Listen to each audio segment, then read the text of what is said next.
જોઈ રહ્યા છો ગુજરાતની એક એવી ચેનલ કે જે તમારા શહેરના પળે પળના સમાચારો તમારા સુધી પહોંચાડે છે। સ્વાગત છે આપનું A1 અભિક્રાઇમ ન્યૂઝમાં। હું છું એન્કર અર્પિતા પટેલ।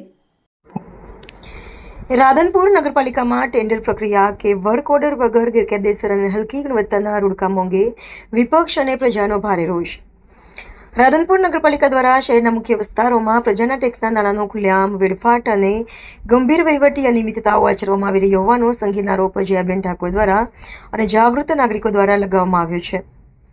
મળતી માહિતી મુજબ રામલલ્લા ચોકથી બસ સ્ટેન્ડ સુધી બ્લોકનું કામ ગ્રીન પાર્ક અને કોલેજ રોડ જેવા મહત્વના વિસ્તારોમાં કોઈપણ પ્રકારની નિયમાનુસારની એસ્ટિમેટ આધારે કામ કરવામાં આવ્યું નથી। સાવ હલકી ગુણવત્તાવાળા મટીરિયલ્સનો ઉપયોગ કરી આડેધડ પૈસાનો વેડફાટ થયા હોવાનો આરોપ વિપક્ષ સદસ્ય જયા ઠાકોર દ્વારા કરવામાં આવ્યો છે। સાથે વધુમાં જણાવેલ કે મેન બજાર કે બે હાઈસ્કૂલ તેમજ ગોગા શેરીનો નવીન સીસી રોડ બનાવવામાં આવ્યો હતો જેમાં કોઈ પણ લીગલ પ્રક્રિયા હાથ ધર્યા વગર કે વર્ક ઓર્ડર આપ્યા વગર જ સીધું જ રોડનું કામકાજ શરૂ કરી દેવામાં આવ્યું છે। આશ્ચર્યની વાત તો એ છે કે નગરપાલિકાના તેના ચૂંટાયેલા ભાજપના કોર્પોરેટરો અને હાલના નગરપાલિકા ઉપપ્રમુખ નરેશભાઈ ઠક્કરને પણ આ અંગે કોઈ માહિતી જ નથી। નિયમોનું ઉલ્લંઘન પાલિકા પ્રમુખ, ચીફ ઓફિસર અને એન્જિનિયર દ્વારા પોતાના મળતિયા અને પસંદગીના કોન્ટ્રાક્ટરોને પોતાને આર્થિક ફાયદો કરવાના હેતુથી સરકારી કાયદા નિયમોને નેવે મૂકી આ કામ સોંપી દેવામાં આવ્યું છે। વધુ આક્ષેપો સાથે જયાબેન દ્વારા જણાવેલ કે નગરપાલિકાનું ભંડોળ અને આવક કોઈ ચીફ ઓફિસર કે પાલિકા પ્રમુખના કિસ્સામાંથી નથી આવતી, તે પ્રજા દ્વારા ભરાતા વિવિધ કરવેરા અને સરકારી ગ્રાન્ટમાંથી બને છે। તેથી તેનો દરેક રૂપિયો જનતાનો છે।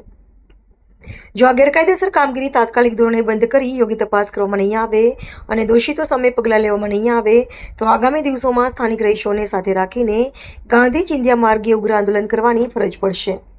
રિપોર્ટર ભરત ઠાકોર, કચ્છ। નમસ્કાર, મારું નામ છે જયા ઠાકોર, રાધનપુર નગરપાલિકા વિપક્ષી સદસ્ય। અમે જે આજે વિડીયો આપ્યા છે અને સાથે સાથે લેખિત પણ આપ્યું છે રાધનપુર નગરપાલિકાને।